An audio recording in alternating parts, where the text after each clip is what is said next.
Di Alkitab kita sering temukan kata the Spirit of God. Apakah the Spirit of God artinya Roh Kudus yang adalah makhluk ilahi ketiga di surga? Kata of artinya from atau berasal dari. Artinya the Spirit of God adalah roh yang berasal dari God.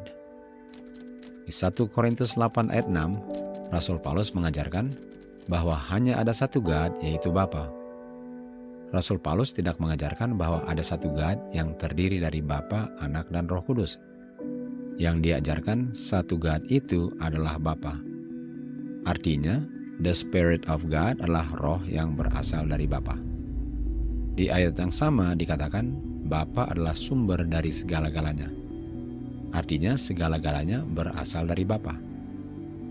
Doktrin Trinitas mengajarkan bahwa Bapa, Anak, dan Roh Kudus semuanya adalah co-eternal. Dengan kata lain, ketiga-tiganya adalah sumber dari segala-galanya. Doktrin Trinitas sangat bertentangan dengan apa yang diajarkan di dalam kitab suci. Di Efesus 4 ayat 6, Rasul Paulus mengajarkan bahwa satu God ini yang adalah Bapa adalah yang di atas segala-galanya. Jikalau doktrin Trinitas benar, artinya seharusnya yang di atas segala-galanya adalah Bapa, Anak, dan Roh Kudus. Karena doktrin ini mengajarkan bahwa ketiga-tiganya co-eternal. Namun bukan itu yang diajarkan oleh Rasul Paulus. Karena hanya ada satu God yang adalah di atas segala-galanya, di mana segala-galanya berasal dari Bapa. Dengan kata lain, Bapa adalah sumber dari segala-galanya. Di Yohanes 6 ayat 63, Yohanes menulis bahwa roh itu adalah kehidupan. Sementara di Yohanes 5 ayat 26, Yohanes menulis bahwa Bapa yang adalah sumber kehidupan telah memberikan kepada anaknya agar anaknya juga memiliki di dalam dirinya kehidupan itu. Ayat ini dengan sangat jelas mengajarkan bahwa anak tidak co-eternal dengan bapanya, karena kehidupannya anak terima dari bapanya. Sementara doktrin Trinitas mengajarkan bahwa Bapa dan anak co-eternal, sehingga kalau mereka memang co-eternal, tentu saja anak tidak perlu untuk menerima kehidupannya dari Bapa, karena anak selalu memiliki kehidupan itu di dalam dirinya, tanpa harus menerimanya dari siapapun. Doktrin Trinitas adalah doktrin yang sangat bertentangan ajarannya dengan apa yang diajarkan di dalam kitab suci. Yohanes menulis di Yohanes 17 ayat 3 bahwa kehidupan kekal itu adalah untuk mengenal satu-satunya God yang sesungguhnya adalah God yang adalah sumber kehidupan kekal itu, dan juga untuk mengenal anaknya, yaitu Yesus Kristus yang Bapa kirim sebagai manusia yang membutuhkan kehidupan ini. Kristus di ayat ini tidak mengatakan bahwa kehidupan kekal adalah untuk mengenal satu God yang adalah Bapa, Anak, dan Roh Kudus. Karena kita sudah baca bahwa roh itu adalah roh yang berasal dari Bapa dan yang juga berada di dalam anaknya. Dan karena tidak seorang pun di bumi ini pernah melihat Bapa, yang adalah sumber dari kehidupan kekal, sehingga untuk manusia memperoleh kehidupan itu, manusia perlu untuk memperolehnya dari anaknya. Sehingga untuk menolak anaknya ialah untuk menolak kehidupan kekal itu. Kehidupan kekal itu tidak diberikan oleh Bapa kepada manusia melalui God the Son, yang hanya berperan sebagai anaknya Bapa, tetapi diberikan melalui anaknya yang sesungguhnya adalah anaknya yang keluar dari tubuhnya Bapa, atau tore from the bosom of the Father. Rasul Paulus menulis di Roma 8:9, jikalau roh yang berasal dari Bapa tidak berdiam di dalam kamu, roh yang berasal dari Kristus juga tidak berdiam dalam kamu. Karena Kristus telah menerima segala-galanya dari Bapanya, sehingga Kristus pun memiliki di dalam dirinya roh yang adalah rohnya Bapa. Sementara roh itu adalah kehidupan kekal. Sehingga untuk menolak anak ialah untuk menolak kehidupan kekal yang Bapa berikan kepada manusia melalui anaknya. Melalui anaknya, manusia mendapatkan akses kepada Bapa melalui satu roh, yaitu roh Bapa yang adalah roh anak. Roh Kudus adalah roh yang berasal dari Bapa yang kudus dan anak yang kudus. Tujuan anak datang ke dunia ialah untuk mempersatukan manusia yang sudah terpisah dari Bapa oleh disebabkan dosa, melalui rohnya Bapa yang berdiam di dalam anaknya yang menjadi manusia. Tanpa dibinasakan oleh kemuliaannya, manusia dapat dipersatukan kembali dengan Bapa melalui rohnya yang berdiam di dalam anaknya. Walaupun Bapa dan anak adalah dua makhluk yang berbeda, di mana masing-masing memiliki roh itu, namun hanya ada satu roh, karena rohnya Bapa adalah rohnya anak. Manusia yang sudah berdosa tidak dapat melihat dan mengenal Bapa. Namun anaknya yang menjadi manusia telah mengungkapkan Bapanya melalui kehidupannya di bumi. Love adalah buah roh, yang mana roh itu adalah kehidupan yang kekal.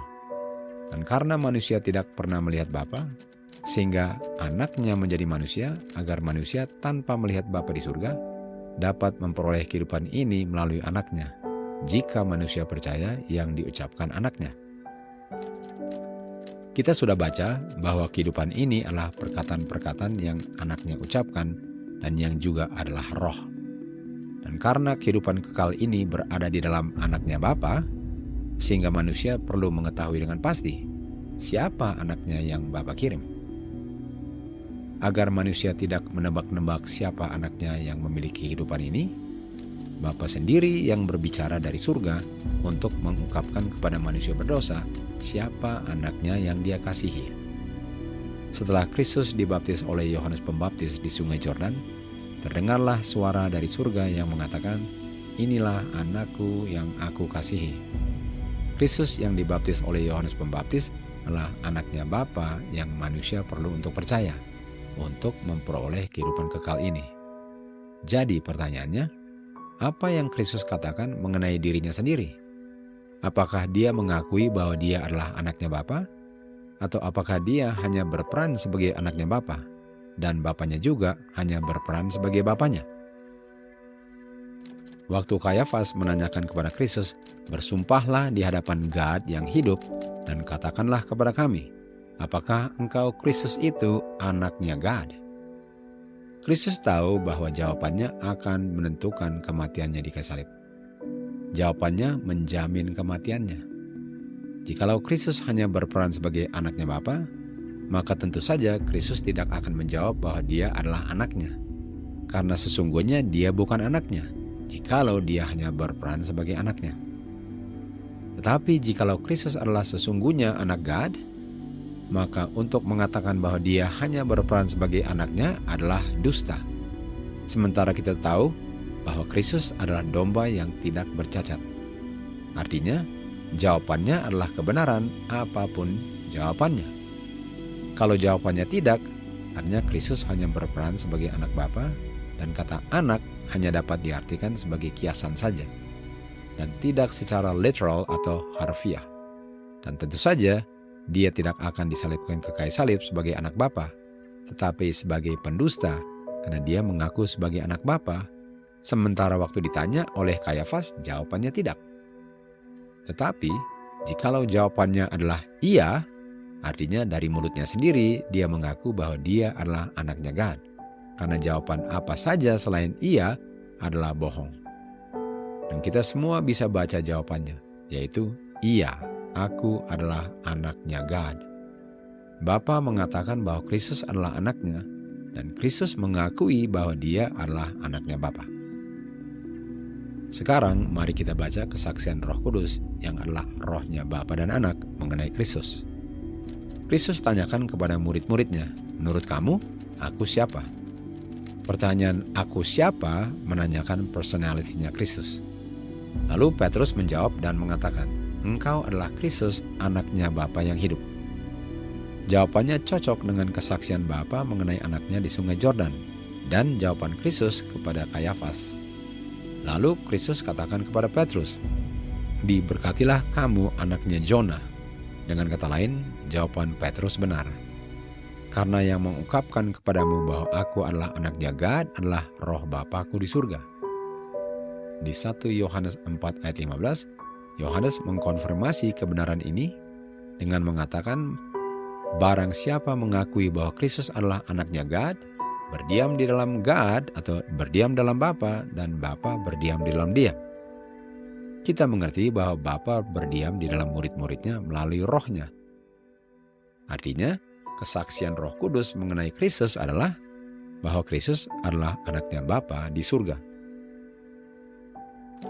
Kita mengerti bahwa Kristus mewakili Bapanya di surga. Dan kita juga mengerti bahwa rohnya Bapa adalah rohnya anak. Artinya untuk percaya kesaksian Kristus mengenai dirinya sebagai anaknya God, ialah untuk percaya kesaksian Bapanya dan Roh Kudusnya. Karena kehidupan kekal yang berasal dari Bapa diberikan kepada manusia yang percaya bahwa Kristus adalah anaknya yang Bapa kirim, artinya siapa saja yang menyangkal bahwa Kristus adalah sesungguhnya anaknya Bapa dan hanya berperan sebagai anaknya Bapa, tidak akan memperoleh apa yang Bapa berikan melalui anaknya.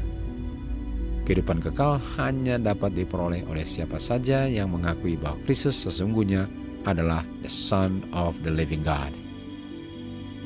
To God be the glory.